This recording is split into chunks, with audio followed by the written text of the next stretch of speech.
Om Swastiastu pemirsa Bali TV, kembali saya Winata menjumpai Anda dan kali ini khusus dalam Bisnis Bali News. Saya akan mewawancarai Ibu Niluh Tirta. Beliau adalah owner dari Bali Sari Cake and Cookies ya. Bali Sari Cake and Cookies berarti ini memproduksi panganan, roti dan mungkin ada bolu dan mungkin ada juga produknya di sini. Kita akan melihat bagaimana sih bisnis cake and cookies ini di masa pandemi dan bagaimana Bali Sari ini mencoba untuk tetap bertahan dan apakah terdampak. Ya pasti terdampak tentunya, dan seberapa jauh dampaknya dan bagaimana cara bertahan itu yang akan kita wawancarai. Kita sudah dengan Bu Niluh Tirta. Kita sapa dulu. Om Swastiastu Bu. Om Swastiastu. Punapi kata Bu Niluh. Sehat ya? Sehat. Ya. Bisnisnya gimana Bu? Bali Sari Cake and Cookies di masa pandemi berjalan seperti biasa atau ada dampak pengaruhnya Bu? Selama pandemi ini Bali Sari tetap berproduksi, hanya saja volumenya agak berkurang sedikit. Sebelum pandemi usaha ini sudah berjalan. Oke. Ya, ini adalah usaha hobi sebenarnya, adalah sebuah hobi yang saya tekuni. Memang senang buat daripada kue-kue sebenarnya, dalam artian sebagai industri, home industri di rumah tangga. Jadi keterusan menjadilah sebuah bisnis cerita saat ini. Tetapi dalam perjalanan pandemi kita tetap juga berproduksi. Tetap produksi ya, sekarang Bu ya. Itu salah satunya. Karena konsumen-konsumen kita ini sudah tahu rasa, dan salah satunya kami juga menjadi suplai ke Tiara Dewata. Itu salah satunya. Di satu sisi kami juga punya pelanggan yang tetap adalah Koperasi Bank BPD Bali, Dinas Koperasi Kota Denpasar, Lumintang. Itu pelanggan yang tetap setia, dan ada pelanggan-pelanggan yang lain. Jadi itu artinya sebenarnya Bali Sari Cake and Cookies ini mungkin selama ini tidak terlalu menggantungkan dari sektor pariwisata. Artinya tidak dipasarkan di hotel, restoran, itu bukan Bu ya, tapi dipasarkan di tingkat lokal artinya Bu ya. Iya. Tetap hanya saja kita ingin merambah sih sebagai supplier nantinya kalau memang itu pariwisata sudah mulai aktif lagi, akan hotel. Karena kemarin di 1 tahun pandemi kemarin didukung oleh Dinas Perindustrian, kami dibawa ke grup hotel Asor. Nah, di sana kita dikurasi, salah satunya dari rasa, kualitas. Itu salah satunya. Baik. Oke, tadi mau lanjutkan tadi terdampak karena pandemi. Berapa persen turun omsetnya Bu kalau boleh tahu? Kurang lebih ya 30% lah ya. Tapi tetap berproduksi Bu tetap ya? Berproduksi. Kita punya pelanggan toko-toko kue yang ada di seputaran Renon, karena kebetulan saya juga bernomisili di Renon. Jadi ada toko-toko kue yang 6 di sana. Itu menjadi suplai setiap 2 hari sekali, dan pelanggan-pelanggan juga tetap kita open order. Ya. Juga melayani secara online gitu? Online juga. Bu ya? Online. Artinya kalau orang ada mau pesan ini bisa lewat lewat online, berarti siap untuk melayani Bu ya. Siap. Bagaimana selama pandemi ini ada peningkatan atau pembelian dari online secara online atau seperti apa? Kalau secara online-nya kita pakai pengiriman online aja, tapi pelanggannya tetap yang sudah pelanggan tetap. Ya. Saya tertarik tadi ini awal mulanya, kalau boleh tahu kapan dimulainya? Karena Ibu ceritanya dulu dari hobi gitu ya Bu ya. Iya. Dari hobi kemudian keterusan sampai sejauh ini. Nah, kapan mulainya, kemudian bagaimana hobi ini bisa kemudian sampai dijual? Apakah Ibu tawarkan dulu atau ada yang ketika mencoba mencicipi enak, Bu saya pesen, itu seperti apa prosesnya dulu Bu, sehingga ini prosesnya berjalan dengan seperti hobi buat kue. Setelah itu kita melihat toko-toko kue yang ada, karena tidak ada di sana dengan produk kita. Nah, satu sisi itulah yang kita produksi dan suplai. Yang penting punya inisiatif inisiatif kita melihat celah yang bisa kita dapatkan, peluang juga. Itu salah satunya. Ini dimulai dari sebelum masa pandemi sebenarnya? Sebelum masa pandemi, jauh sebelum masa pandemi. Hanya saja saat ini orang bisa bertahan saat pandemi.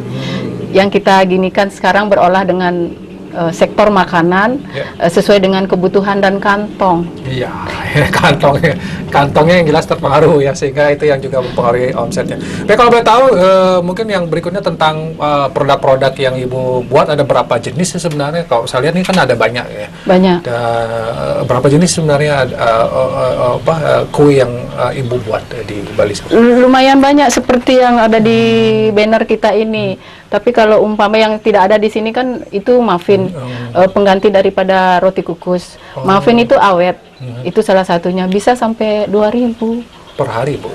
Iya, satu kali gini 2.000 biji. Biji ya? Iya. Itu buat itu ya? Iya, jadi yang paling biji. laris sebenarnya muffin itu ya? Muffin, karena mereka kan tahu. Kalau sudah tahu, jadi tetap sebagai rutinitas kalau hari raya malah tambah banyak. Dia tetap itu. Jadi kita sudah pakai punya pelanggan yang tahu Tetap, ya. nanti keawetan dan rasanya itu yang mereka tidak tidak bosan gitu. Jadi, ya ada banyak jenis ya, tapi dari semua jenis itu muffin yang paling muffin sama kek moes itu adalah ikon sebenarnya dari Bali Sari.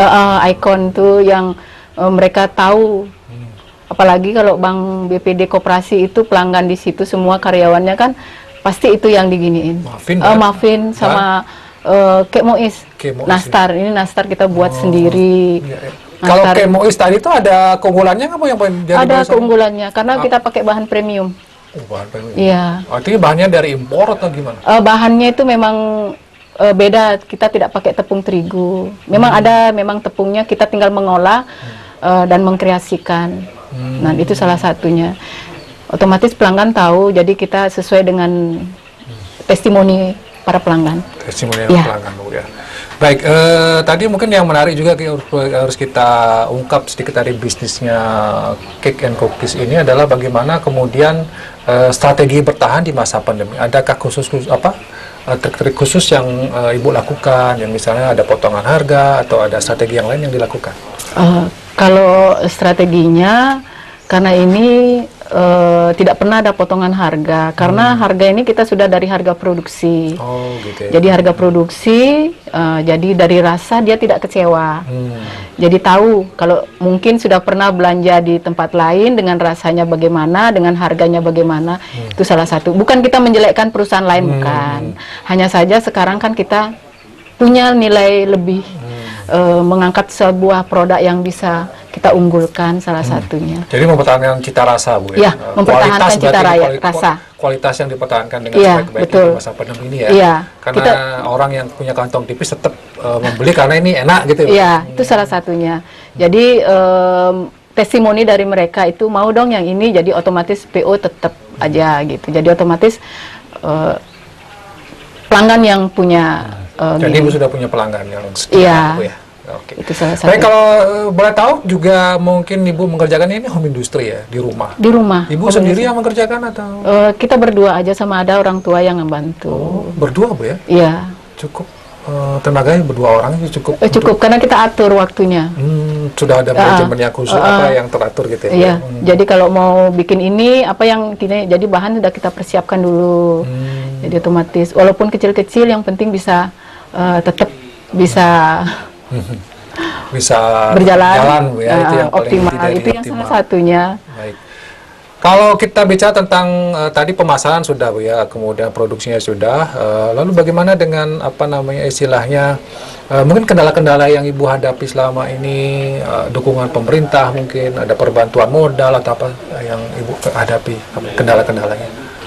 Kendalanya saat ini kita lihat secara gambaran umum, dinas-dinas juga sudah memberlakukan yang memberdayakan para pelaku UKM dengan adanya gotong royong. Waktu ini kita sempat kita diikutkan, sempat kita diikut sertakan. Tidak menyalahkan dengan kondisi seperti ini, tapi kita sebagai pelaku UKM juga tidak harus bersandar, karena dengan kondisi seperti ini kitalah yang mempunyai kiat-kiat tersendiri bagaimana bisa tetap bertahan dan bagaimana bisa tetap berproduksi. Itu salah satu kuncinya. Kuncinya adalah ketekunan aja. Ketekunan, ya. Kalau dari segi permodalan ada nggak Bu? Misalnya Ibu ada mau perluasan pasar, modalnya kurang, tapi susah mendapatkan akses modal. Selama ini terjadi seperti itu tidak? Saat ini masih standar-standar aja yang saya bisa lakukan. Karena sasarannya juga kita masih standaran menengah, jadi otomatis itu yang bisa kita upayakan dulu. Suatu saat nanti kalau memang bisa pulih pariwisata, di situ mungkin kita akan membuat sebuah rencana bagaimana ke depannya pengembangannya. Tapi sekarang ini bertahan dulu ya. Bertahan dulu. Yang penting nanti database kita sudah masuk ke hotel grup Asornya itu salah satunya. Jadi kita sangat berterima kasih juga kepada Dinas Perindustrian.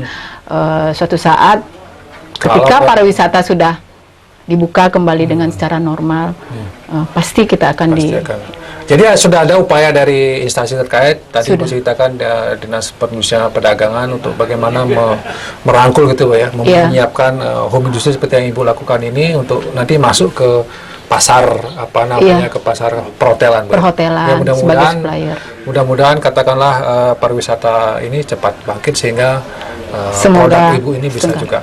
Bu, kalau boleh kita mungkin Ibu ceritakan sedikit tentang jenis-jenis kue gitu katakanlah. Apakah ini memang hanya segini saja atau itu mengikuti juga selera pasar? Mungkin selera pasar lagi ngetren apa kemudian Ibu ikuti atau seperti apa Bu? Kalau yang Ibu produksi ini?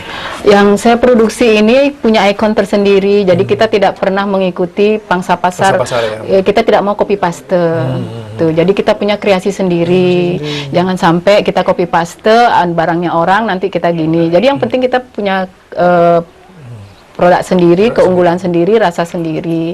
Itu salah satu. Jadi kita juga sangat gini juga sama teman-teman UKM yang mungkin bergelut di bidang makanan, itu salah satunya. Jadi kita punya kreasi sendiri, rasa sendiri, dan harga sendiri. Jadi punya rahasia sendiri juga untuk di dapur kita sendiri. Ya. Sehingga rasanya beda dengan produk lain Bu ya. Ya. Ini Bu ada nastar itu dalamnya ada selainya gitu ya. Nah ini gimana Ibu produksi sendiri semua atau selainya ngambil dari mana atau seperti apa Bu? Saya produksi selainya buat sendiri. Buat sendiri Pak. Ya, jadi saya berdayakan pedagang pasar Badung untuk sebagai satu langganan. Nah, itu salah satunya jadi lumayan ikut andil menghidupkan. Tinggal kita telepon, kita minta nanasnya untuk berapa butir yang sudah dikupas. Jadi kita punya nilai lebih juga bahwa sudah kita ambil bahan baku dari dia, jadi otomatis dia tahu. Jadi salah satu saya bikin sendiri, semua bikin. Jadi tidak ada gini, hanya saja kan bahan-bahan yang lain kita perlu diambil di toko kue. Jadi bahan-bahannya ini premium semua. Premium semua. Iya, kita pakai juga dari produk Sri Boga, itu salah satunya. Karena apa? Bahannya memang nanti dari kualitas kuenya itu bagus. Kalau bahan kualitas bagus, hasil kuenya juga akan bagus Bu. Bagus. Karena Ibu mementingkan bagaimana kualitas di masa pandemi itu adalah hal yang utama sehingga bisa bertahan ya. Iya. Baik, mungkin sebagai yang terakhir di kita karena waktu sudah habis, mungkin ada Ibu yang Ibu harapkan kepada masyarakat, yang Ibu ingin sampaikan katakanlah mungkin kepada pemerintah perlu ada pembinaan lebih lanjut lagi atau seperti apa? Silakan. Silakan. Terima kasih atas kesempatan yang diberikan kepada usaha home industry kami Bali Sari Cake yang diberikan kesempatan. Semoga pandemi ini cepat berlalu dan pariwisata cepat dibuka dan kami juga bisa berkreasi di mana usaha-usaha home industry ini bisa berkolaborasi dan bisa berkembang untuk kedepannya. Berkembang lebih maju lagi. Semoga juga para dinas semua mempunyai program-program yang tertunda akan bisa optimal kembali programnya. Terima kasih. Ya, terima kasih Ibu Niluh Tirta, owner dari Bali Sari Cake and Cookies yang sudah bercerita atau memberikan kita gambaran bagaimana bisnis cake and cookies di masa pandemi COVID ini. Tentu harapan terbesar kita adalah bahwa pandemi COVID ini segera berlalu. Tapi yang menarik tadi adalah bagaimana Bali Sari ini tetap mempertahankan kualitas, itu yang penting ya di masa pandemi. Walaupun ada penurunan omset, tetap survive ketekunan Bu ya. Dan inilah contoh bagaimana hobi ternyata juga bisa menjadi bisnis yang cukup lumayan lah untuk bisa menghidupi keluarga. Terima kasih sekali lagi Bu sudah menginspirasi kita bersama dan pemirsa Bali TV. Demikian bisnis Bali News kali ini saya ucapkan terima kasih. Saya tutup dengan Parama Santi. Om Santi. Santi. Terima kasih, sampai jumpa.